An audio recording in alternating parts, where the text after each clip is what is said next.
Hello. How goes it?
Hello. Sorry, Doc. We started the stream, so I muted you. Oh, okay. It's okay. Let's do it. All right. Yeah, you can put it back on.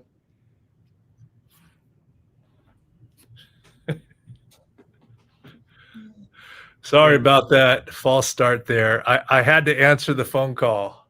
I hit stream and then you answered. I was like, did I tell him 5 minutes? I was like, that's my fault. I was like, no worries.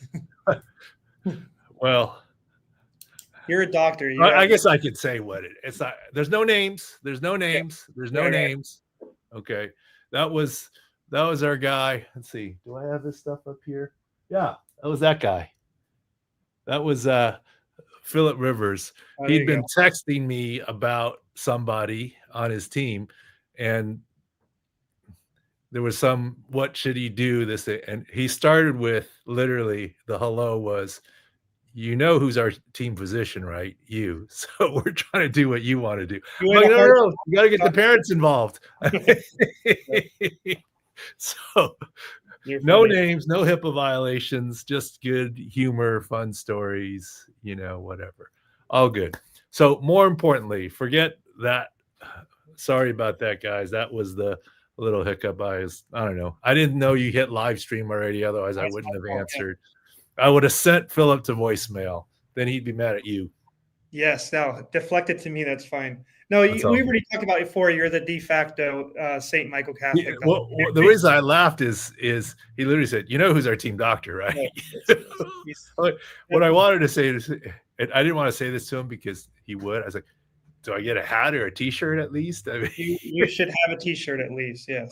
I told him that at the Hall of Fame when I saw him. I was like, do I at least get a hat or a T-shirt? Because he had a T-shirt with a logo shirt with his high school on it. St. Michael's, St. Michael's, yeah.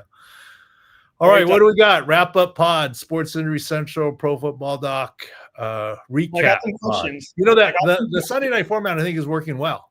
Yes, yeah, it is. We're getting lots of people and it's the whole between basically the end of games before Sunday night football. Little pocket of time, correct? Yeah. Well, while you're taking a call, I got some questions already loaded up, Doc. All right. First on Brock Bowers, you're ready to go into it. Pete, Pollyanna Pete, he's usually positive. He did say week to week, which is like probably the first negative thing I've ever heard him say. This does go in line with what you talked about. Once you heard it was a bone bruise, tell me your thoughts going in there.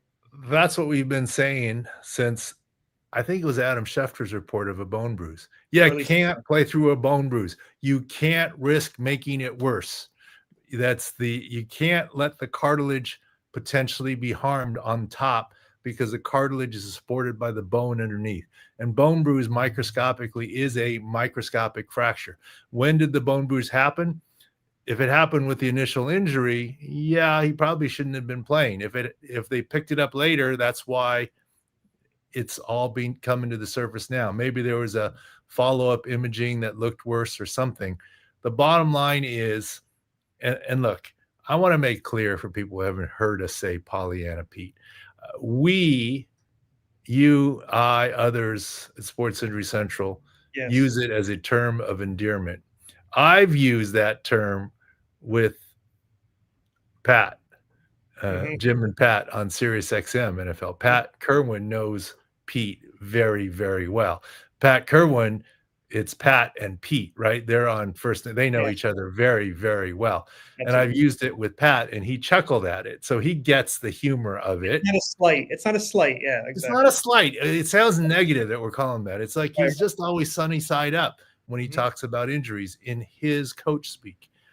So yes, it is significant when you talk about week to week. So what we've been saying since yesterday is this is multi-week. Are we saying IR? We haven't gone that far yet. Right. But it's more than just this Sunday. The Raiders, I'm not even sure who they play this week, but it's at least another week, if not more. And I'm as upset as anyone about it. In my Scott Fish tight end premium league, he was my number one draft pick. He was. Right. So I want him to play, but don't want to jeopardize his long range stuff. And that's what Pollyanna Pete Carroll is saying. Week to week is more than 1 week in anyone's coach speak. Mm-hmm. So they play the Titans, by the way, coming off their big Cardinals win. Yeah. So I don't think you're going to have Brock Bowers for the Titans, but you probably will have Michael Mayer. Yes, and that's a big one. At least they have something to. At least there's something behind it there, right? So that's coming off his concussion. So the Brock Bowers news isn't even news. It's just confirming our Sunday thoughts yesterday from the Schefter news. Something from last night before we go into other players. Rapport, Pulsar, all the big names just released. Antonio Gibson, he had the knee injury last night. It was a quick rollout. They have confirmed a torn ACL for him, so he's out for the season. It's a big loss for them. Hits their running back depth a little bit, but they have Trevian Henderson still, Ramondre Stevenson, so maybe more touches for them. Yeah, he got hit on both knees. The left slipped out, the right foot stuck some.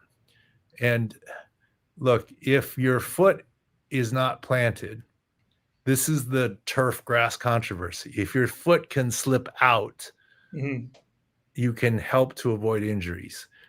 If your ski binding releases, you can help to avoid injuries. If your ski binding stays on, this is why beginners set their bindings loose and advanced skiers tighten it down, because you don't want your ski popping off when you're making a hard cut on the moguls. But for beginners, you want it loose, so you always step out of your bindings, right? And that's, as much as people say turf and grass, there is a way to cut down on injuries on turf. As what's that Nike commercial Miles Blackman used to say? It's the shoes. Yep. If you change the shoes and have less grip and more give and slip, you can decrease injuries. But pro athletes don't want more slip because they want to cut on a dime. So it's finding a way to have the balance of cut on a dime. Look, we all know turf has some advantages for some teams. The St. Louis Rams, greatest show on turf. And there are some other teams that are better on turf than they are on grass, right? I think the Detroit Lions are a little better on turf. Yeah, I agree. As opposed to grass. Precise cuts and what have you. Is Miami turf? Miami's grass. Okay, grass. Yeah, that's what I thought. Do you not watch our content? We made a whole thing saying everyone's saying turf, MetLife, but Tyreek Hill's knee dislocation happened on grass. Exactly. Yes. Yeah. It's the consistency of the surface. And where his foot got stuck a little bit, it was on thick grass Yeah. Yeah. I on got the stuck sideline. So in the it. consistencies weren't there. But yeah, look, no player wants to put on, it's like a race car driver saying, do you mind using slick tires? Heck yes, I mind. I mean, I want better grip. Absolutely. I don't want slick tires. I mean, can you mind for your safety using shoes where you're slipping more and give so you won't get injured? Yeah. Nobody wants that. That doesn't make sense. Yeah. Exactly. Another one, Doc, big name, CeeDee But anyways, Lamb. Antonio Gibson's foot got stuck, and yeah, here you go. Right? We knew it wasn't great. We didn't see enough on the video from last night to say it was an ACL. Next one, yeah, Doc. CeeDee Lamb. You always have the doctors, the Joneses, right? Steven or Jerry commenting on injuries. Today you said CeeDee Lamb could be back in 2 weeks. Does that fit any of our analysis from sixscore.com? Let me translate that with the bubble, right? Yeah. Oh, comic bubble, yes. We hope CeeDee Lamb is back in 2 weeks. That's why we didn't put him on injured reserve, keeping hope alive. Mm-hmm. Could he? Yes. Will he? Different question. But the most important thing about that, didn't Dr. Jones just rule him out for next week? Mm-hmm. Right? That's so week 6, CeeDee Lamb is out. Exactly. Week 7, he's saying could. Okay, I'll take that. And 2 weeks, long way to project. Yeah. That's why they didn't put him on injured reserve. This would have been the 4th game. So they're trying to have him play. So hey, we didn't put him on IR because let's keep hope alive that he could play the 4th week after the injury, and thus justifying avoiding IR. Headed in the right direction, not surgical. And the Cowboys got another win. Or not another one. They tied and they won. That's okay. Right, the tie. They're scoring a lot of points. Doc is a big thing. There's 77 points in 2 games without Lamb. That's pretty. That's interesting because when CeeDee comes back, to have a bona fide threat George Pickens and Jake Ferguson and CeeDee Lamb, I mean, they may be, I was going to say Bengals-esque with their wide receiver core, but the Bengals, that's a sore subject right now. They are Bengal-esque, right? With the defense, not great, and the elite, wide receivers. So I can see that. And then, they're 2-2-1. Eagles are 4-1, 3-2. So, like you said, they're in it, and they could get better. It's just the offensive line right now, right? Which also can get better with those injuries. Next one, Doc, I want to talk about. I have never heard any more like questions we've had about a kicker in my entire career here with you. We even had McAfee opened up with the injury on the show on ESPN today. Tell me your thoughts on the kickers. They now released that he's out for the season.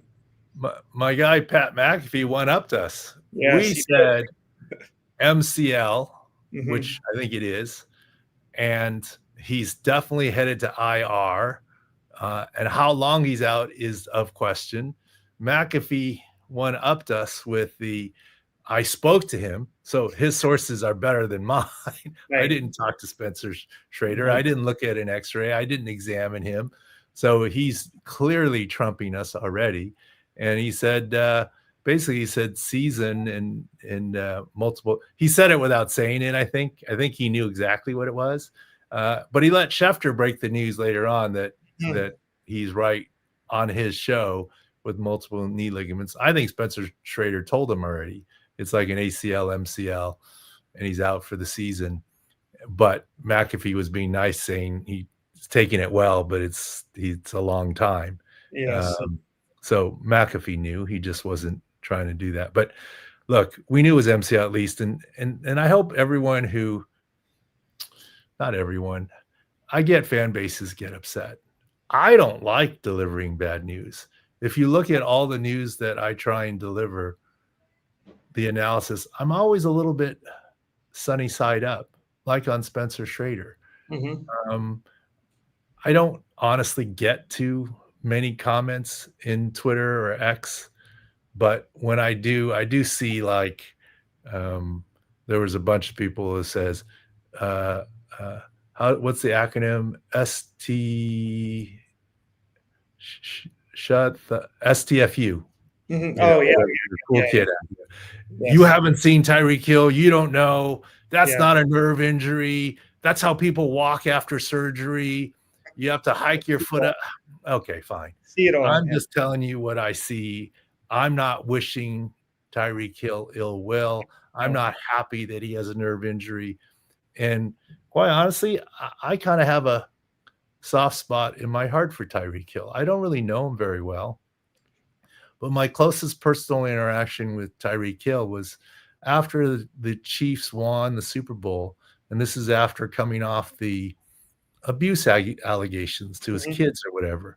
His little, I remember that video, Taylor, his little, I don't know, 4-year-old, 5-year-old kid, I don't remember how old he was breakdancing and dancing up a storm in the locker room after the Super Bowl. And it seemed very cute kid. Yes. And it seemed very apparent to, and dad was in the shower. So dad was not neglected. All the team was around him. Yeah.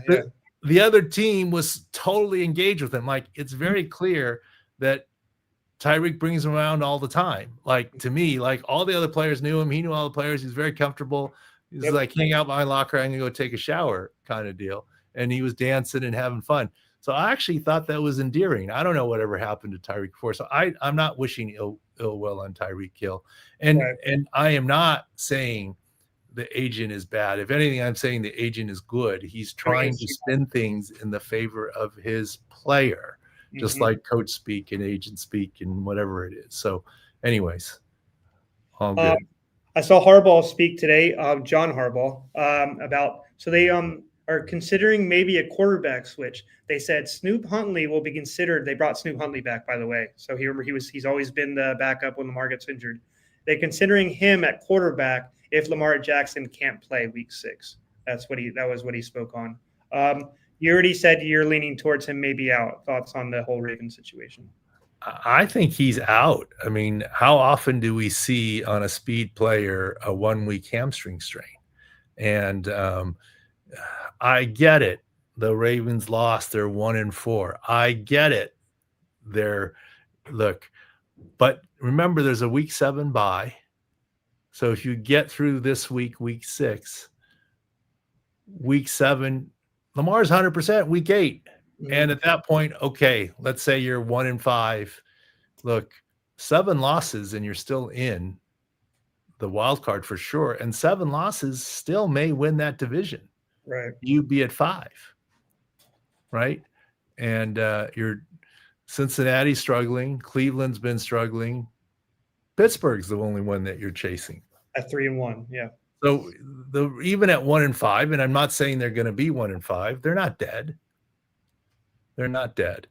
And Rap Sheet said it. They're waiting for reinforcements on defense and offense. And what have we been saying about Cooper Rush? Don't be negative. I like Cooper Rush. He just doesn't fit the mold as the backup of Lamar Jackson. Yes. Let's go back to. He said, "Don't be negative." My guy. Yeah, I know. Don't be negative on Cooper Rush. Cooper Rush did very well replacing Dak Prescott in a system that he's been in for multiple years. Mm-hmm. And which one of these is not like the other? Cooper Rush, Dak Prescott, Cooper Rush, Lamar Jackson. In terms of play style, pocket passers on the left side, and then you have 2 running. Oh, pocket passers with some mobility versus dual threat, pocket passer and tremendous run threat, no matter where he's at. Right? Absolutely. There's some of the and fit the mold. I mean, Lamar can pocket pass; he's shown it, but he's not just a pocket passer. Cooper and Dak are pocket passers who can run a little bit. That's a different guy. Mm-hmm. Our guy, Phillip Rivers, for the longest time had backup quarterbacks that he liked and hung out with and were a little bit in his mold, from Billy Volek to Kellen Clemens, you name it. Mm-hmm. When Anthony Lynn came to the Chargers, now admittedly, he had history with Tyrod Taylor. The minute he brought in Tyrod Taylor as Philip Rivers' backup, in my mind, It was bye-bye Philip, right? Philip wasn't not immediate bye-bye, but he wasn't long for this world. Yeah. Okay. I mean, to me, look, it's just, let's put it this way. Offenses are right-handed and left-handed for the most part. And if you have a right-handed quarterback, how many left-handed quarterback backups are there in this league? 0. Okay. I didn't know the answer to that. I knew there wasn't many. Okay. Yeah. There's left-handed starters.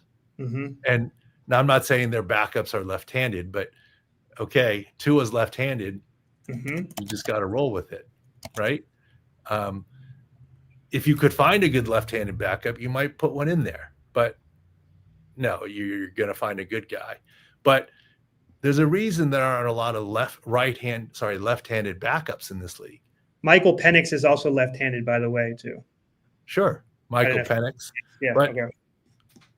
Michael Penix was the backup last year to Kirk Cousins because he was drafted high and whatever, so there's an exception, right? Yeah, but right. Career backups are not offhanded typically. Michael Penix is not a career backup. He was in place to take over the job. And Steve Young was a backup, I guess, for a couple of years, right? But to Montana. Yeah, but starter in waiting, I would say. That's what I said. These are high draft picks, like you said. I wouldn't say backup. I'd say starter in waiting. He's coming in soon, yeah. Okay. Yeah. So there are exceptions to this rule, but I'm just saying I always found it unusual that Cooper Rush and it wasn't Snoop Huntley. Right? Different system. Do you want to make 10 guys adjust for one guy? It doesn't make sense. Yes, I agree. I mean, right? You want the one guy to fit in with the other 10. So, yes, if John Harbaugh said that, book it. Snoop Huntley starting this week. And he did say it, yes. Next one I want to – Those words mean Snoop Huntley is starting. Just the way he phrased it, yeah. The ones I want to also mention, Doc, so it's week 4, week 5, week 6 now. People are starting to get activated off IR, coming off PUP, all et cetera. I have a couple names to go through. Before I do that, though, I just want you to read the Monday Night Football game just real quick. Tell me your thoughts on Worthy before we do these 21 window guys. We saw a report that his ankle swelled up a little bit on the plane ride. Tell me your thoughts on him playing or not playing tonight. Well, we said it yesterday. I thought he's playing. Look, you can swell on a flight. I don't know if he had his ankle wrapped. It is normal to swell on a flight. The Chiefs are following the rules. Look, his ankle swelled on the flight. It's new. We need to report it. Update him. Questionable. He's still got the shoulder issue. It's not gone. Mm-hmm. He played through it. Ankle. You put the ankle on. People get excited. But, you can control swelling and get it down. And we said yesterday their athletic training and medical staff are good. They're going to make it work. And Andy Reid's had the same head athletic trainer from Eagle days. Right, exactly. Followed him over. Rick does a great job. So full go, Xavier Worthy. If there are props where they're depressed on him, yep, take it. I don't know. I don't know what the props say. A couple people with their windows opened or PUP activation. One is Jalen Coker. So when we were doing a lot of the drafts in the offseason, he was a big name. He was going to be a big slot guy for the Panthers. He suffered a significant quad strain late August. They just opened his window up. Tell me your thoughts on him returning this week or and beyond for the Panthers wide receiver. Normally, very few, if any, people return their first week with the window open. Okay. The reason why is you want to give them some ramp up time.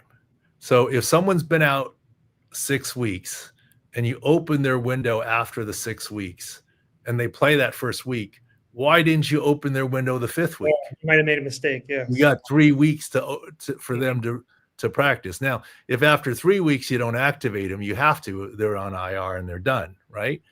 But if you're activating at 3 weeks, you hit it maybe perfectly. But a lot of times you're like, well, what if he's not ready after 3 weeks? We activate him, a little bit differently. They play at 2 weeks. So your ideal is to have a guy active after the window is open at 2.5 weeks. Everyone's ready to go at 3 weeks. And if you're occasionally ready to go at 2 weeks, good. But if you're ready after 1 week, you probably did it a little bit late, except the only exception is this week here. Well, wait, this is week 5, right? Mm-hmm. This is after week 5. I take it back. After week 4, it's the earliest you can activate it. It's now you're 2 weeks in on some of them, maybe. Yeah. Right. So Jalen Coker, not this week. Christian Watson, not this week. So yeah, Christian Watson's the next one. Yeah. So they just if Christian Watson's ready to go this week, they should have activated him a week earlier. That's all I'm saying. He had the right ACL tear in the season finale, so it was such a late ACL tear. So we already knew in our preseason report. So this is a good recovery for him. Right. Yeah. If it's that sudden, yes. Speaking of ACL tears, we have officially upped our 6 score on Stephon Diggs. Remember how we were like, okay, he's playing the start of the year, but he's not 100%. Later this year, he'll get there. I think he's close to there now. Because he had not based on the results, not based on his motivation, just based on his routes and how he moved. Because he was doing a lot of backpedaling and then going forward, and he looks like he was going to do it. Yeah. I could not tell which was his injured knee yesterday watching him. He played the game, and you couldn't. Yeah, that's. I could not tell. That's why I think he's 100% now. All right, Doc. Back to his norm. Just the last second, just go to SickScore.com. Another, we had what they say? We had a really bad week at Sick Picks at 500. So we still did okay. 7-3 on props. Get a free week of unlimited access Sick Picks using promo code podcast. Our Sick Picks 56.5% over the 6 years, Doc. I guess, we were frustrated. It was quite a bad week between props, totals, sides, but 12-12. Now, okay, you lose juice, whatever, but 12-12. I mean, if that's the worst week we have, well, I guess we'll take it. If you're at the blackjack tables and you walk away about even, or maybe paid for your own drinks, that's not the worst session in the world. Right. Obviously, coming off a pretty hot week the week before with the 8-1 sides and plus, I don't know, 12 units or whatever it was. Little variance, right? Little variance. Yeah, it's fine, I guess. And, everyone has bad beats. There were some bad beats and different things and so forth. Is what it is. But yeah, we actually, I think we're in a pretty good groove. We already got our scores done for next week. We're looking at there's a whole system for it. I showed a friend of mine who likes NFL, and he's not a professional, but he's almost, right. He does it a lot. And I showed him our spreadsheets and what we have and the algorithm, this, that, the other. You know what he said to me? He goes, okay, you say you hit 56.5% against the spread, closing line spreads on Sundays. With all the work that you're doing and specificity you're doing, I don't see why you're not hitting 70. I'm like, I appreciate the compliment, but the ball's not round. 70 is like, shoot, we'd all be millionaires, Doc. We should be going somewhere else to feel we can place these bets. I'm just, I mean, I'm like 70. Boy, you set a high bar, my friend. No, we're not trying to claim 70. But our number, still beautiful in this market that we're in, right? So it's still keep it up. Yeah, exactly. All right, Doc. All right. Any other questions for anyone? That's it. All questions answered. Yeah. I think we covered the big ones, right? Brock Bowers, Lamar Jackson. And stuff will slowly sleep out in the next couple hours too. Omarion Hampton, no new news. I know he was in a boot. And to reemphasize, you're not worried that he's in a boot? I'm not worried and he's in a boot right after the game. I'm more worried if he's seen I am worried if he's seen in a boot on the sidelines of practice on Wednesday. I will say Wednesday, Theo. Walking out to the team bus or whatever in a boot does not in and of itself worry me. A lot of that is you think, right? In your career, you've probably done that more than you think, like limiting swelling on an ankle or something, right? So, look, I did that a lot just as a precaution. Right. Because I didn't think there was any downside to it, except you'd have to take it off when you got home to ice. But beyond that, there's no downside to it. I didn't, better safe than sorry. In some ways, doctors, and I don't criticize them for it. I told you I didn't do it because I thought of the psychological damage it could do to families and players or whatever. It's like putting a guy on a spine board. How many times do we see a guy on a spine board, thankfully, knock on wood, 90 plus, 95, 98% of the time, they're fine when they go on a spine board. Right. I'm not saying 98% of the time they're fine when you go into a boot, but there's a good percentage of time you're fine when you go into boot, and it's precautionary. That's all. We'll see on Omarion Hampton. By video, I'm not impressed that he'll miss games or time. Okay. Well, that wraps it up, Doc. I appreciate it. Go to sixscore.com for all the latest insights and all the latest news coming up. Okay. All right. Back to patience. We'll see you tonight. It'll be an interesting game. All right, thank you. Thanks.